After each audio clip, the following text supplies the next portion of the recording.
Okay, we're going to show the video driving up Bon Carbo Canyon. What we call it is the name. It's actually 57.7 on the road sign. And I've got county maps I can share with you. I'll be showing the drive going up Bon Carbo Canyon here. So, and then it'll be added to those different properties. So I'll give you pictures of the canyon as we drive up. And this pavement goes for, I don't know, about 8-9 miles.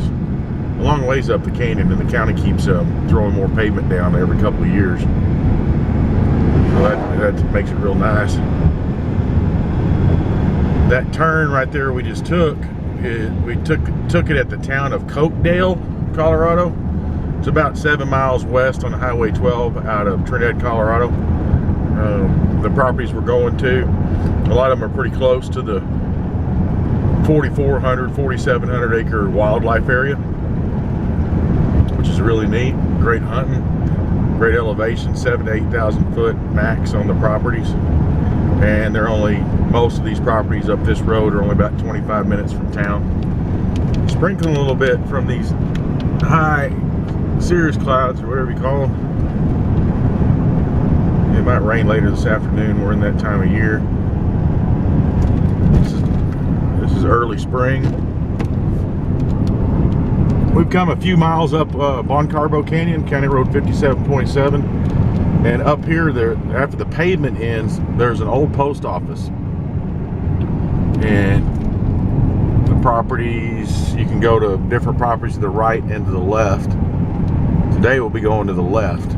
After the old, right at the old post. Pretty driving up this canyon, you start to see the West Spanish Peak in the background, or in the foreground, whatever background. It looks about that big, maybe a little bit bigger. The video camera shows everything a little bit smaller. We're about to leave the pavement coming up Bon Carbo Canyon, County Road 57.7. There's the volunteer fire department firehouse. It's a good marker when you're driving up. And then right up here, we're going to stay left right after the pavement ends and go further up on, I believe it turns into County Road 30.1, and go up further into the hills here to look at properties along this road. And there's other ways you can get to these properties too. You don't have to come up this road. But this is basically, for most of them, this is the shortest way. So here's the old post office on the left. And we're just gonna keep going straight.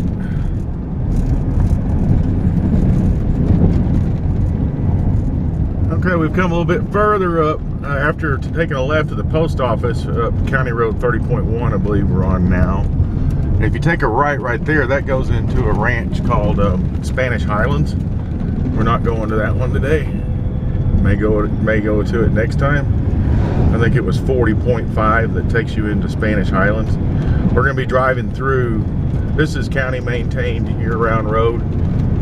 They plow it and everything. This is a pretty shot right here. It's one of the best in the area when you're just driving around. Those are the Sangre de Cristo Mountains to the west. We're headed west right now, and they look again about that big. You can see a lot of the rain. Okay, come around this little turn. We're still on 30.1. If you take a left right here, that'll take you back down to Highway 12. That's 53.5. And there's Spanish Highland tracks. They're 5 and 10 acre tracks on our left and on our right. Okay, we came up Bon Carbo Canyon, and now we stayed left at the post office. We're on County Road 30.1. After we come around this bend up here, we're going to come to the state wildlife area sign, or you can take a right and go up into there, or you can continue on County Road 30.1 and end up in La Garita. That's 5 and 10 acre ranch subdivision. And you can work your way back down to Highway 12 down Sarcillo Canyon once you hit La Garita. So all these roads can just kind of intertwine. Okay, come around this little turn here. We're coming to the state wildlife sign.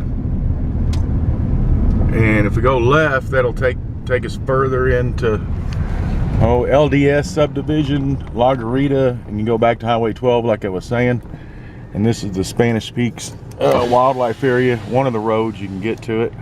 4,700 acres worth.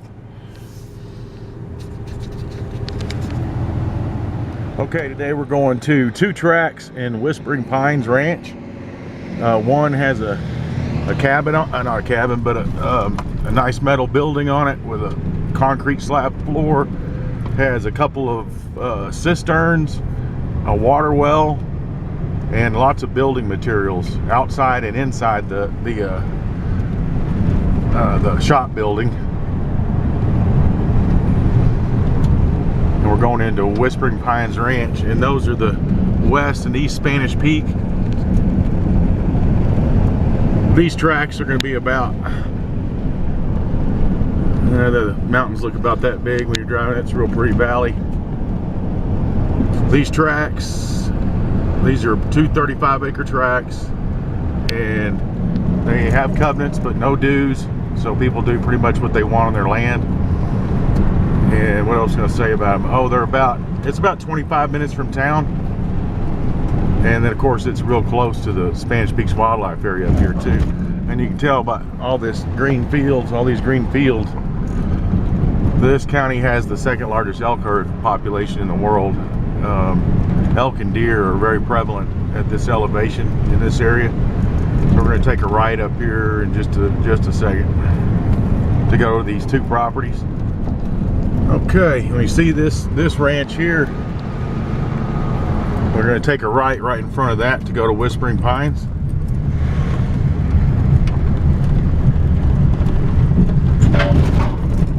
The 35 acres we're going to first with the building on it also has solar panels, but the batteries are shot. So you take a right at this place to head up into Whispering Pines.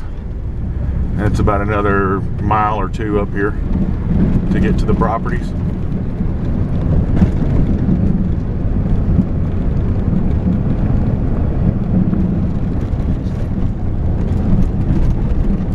It's a pretty canyon.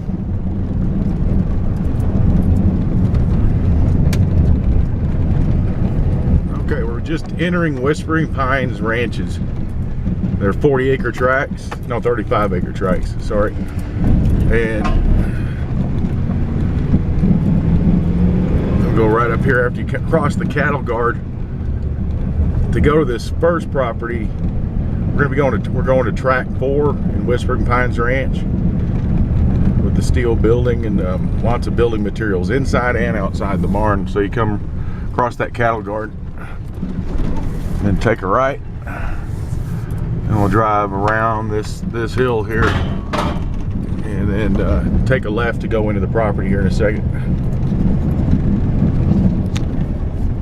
You pass this barn, and you know you're going in the right direction for Tract 4, Whispering Pines Ranch. You can see a roundhouse up on top of the hill up there too. We have power lines coming almost to the property, so if you wanted to pull power, it wouldn't be that much to do.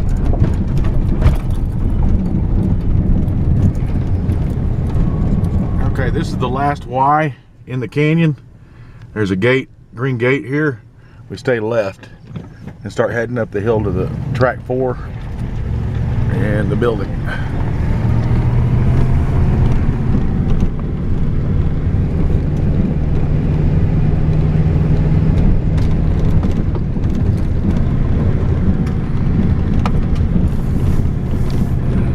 A couple green gates there, you stay right.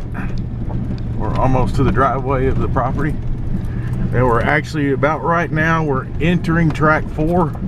This road leads to a gas well on the far northern part of the property. You can see through the trees and stuff, it's not real steep in here. You can see the barn on top of the hill. We got a lot of nice sandstone formations and things. I'd say it'd take about 5-6 poles for power, $2,100 a pole to make it in here.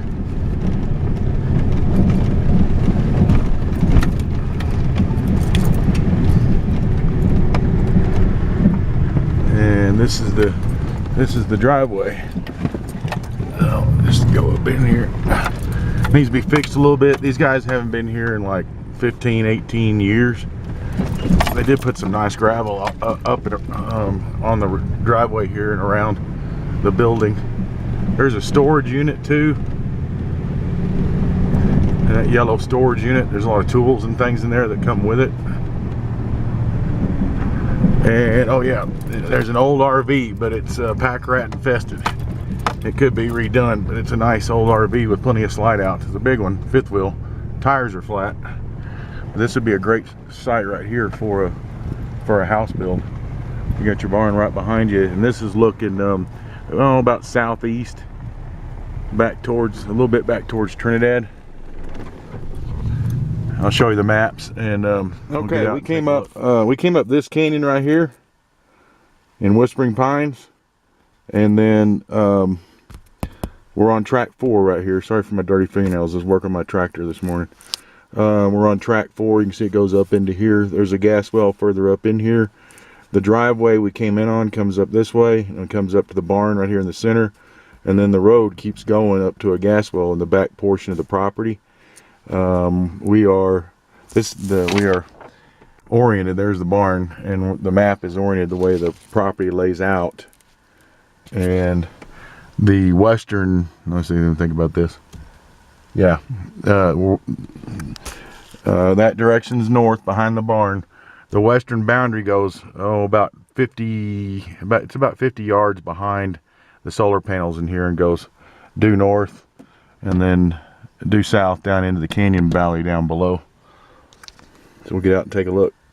Okay, the driveway came in here from the eastern side of the property, and you have that nice storage unit down there. You got a real nice metal barn with concrete slab in it, and several solar panels. The batteries are all shot inside the battery bank. Like I say, the people haven't been here in a long time. Everything here comes with the property, and this is really pretty. You know, this would be a great build site for a place. And then you got these giant nice sandstone boulders all through in here. And the land, and once it benches down here, when we're driving in, I showed you it's not real steep or anything. It's pretty level down in there. And the back side, it kind of just goes uphill from here.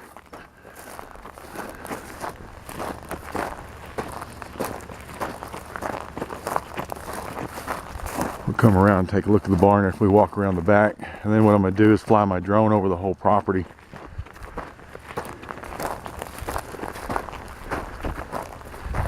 Overall, it's not real steep topography. Like I say, it's really private back in here. Another giant sliding door. 2 big sliding doors on it. On the building.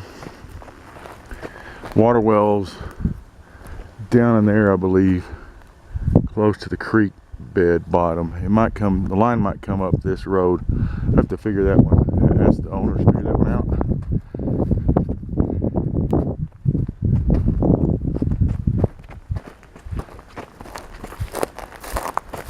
You know, a lot of steel here. I mean, you could have people come up here and pick this stuff up for scrap if you wanted to. Different pieces and kinds of equipment.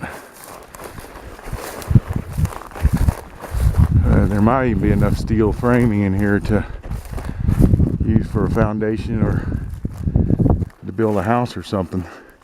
There's 2 cisterns that the water well's hooked up to up there, so it gravity feeds down to the barn. They started to put a bathroom in there and a little, I guess, what do you call it, a mother-in-law cabin or a guest cabin.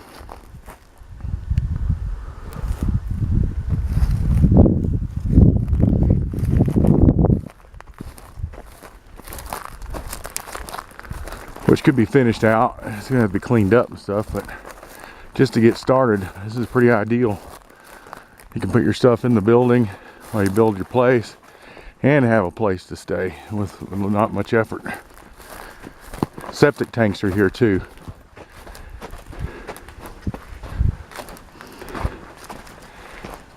This thing has to be redone on the inside because of the pack rats. The cisterns up there. The roof probably needs to be redone. It's a mess. My wife and I came here and 1979 16-foot mobile Scout. It looked like this before we started. We gutted it. Redid things.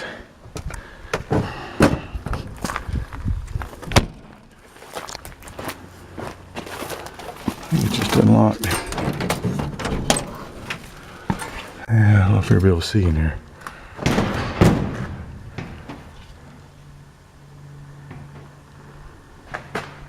Washer and dryer, water heater, toilet. This is what they were going to make into, like a underneath here. Oh, a little guest cabin. This building's built out of steel, giant timbers, and there's tons of insulated panels. You see, it started putting them up on the roof. There's tons more. This whole thing could be insulated from the materials here. Doors or windows, or if you wanted to build a place. Oh, forklift comes with it too. And you got this nice ladder, and there's a bunch of stuff up there. I think there's an old generator and welder, and there's a wood stove, table saw.